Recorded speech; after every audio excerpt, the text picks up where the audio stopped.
স্বচ্ছ নীল জলের উপরে চলছে নৌকা, জেলেরা ব্যস্ত মাছ শিকারে, পাশেই পানকড়ি ও গাংচিলের উড়াউড়ি। এমন মনোরম দৃশ্য দেখতে হলে আপনাকে ছুটে আসতে হবে রাঙামাটির কাপ্তাই হ্রদে।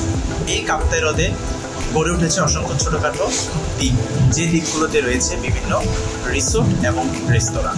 আজকে আমরা ঠিক এরকম একটি দ্বীপে অবস্থান করছি, যে দ্বীপে একটি সুন্দর রিসোর্ট গড়ে উঠেছে, যে রিসোর্টের নাম ওয়াইল্ডউড আইল্যান্ড রিসোর্ট। আজকে আমরা আপনাদেরকে এই রিসোর্টটি ঘুরে ঘুরে দেখাবো এবং তাদের যে সকল সুবিধাগুলো রয়েছে সেগুলো আমরা আপনাদেরকে জানানোর চেষ্টা করব।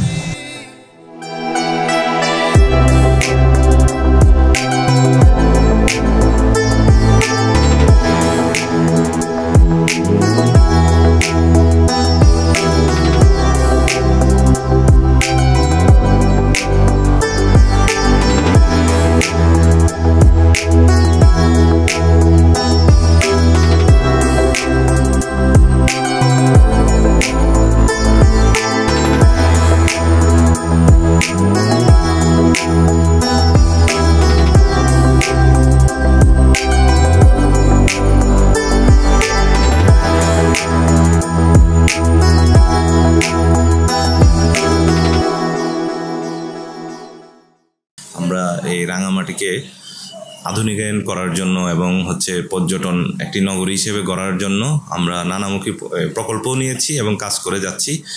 ট্যুরিস্টদের ভ্রমণের সুবিধার্থে আমরা ইতিমধ্যে একটি প্রশিক্ষণের কর্মসূচি নিয়েছি, সেটি হচ্ছে ট্যুর গাইড প্রশিক্ষণ।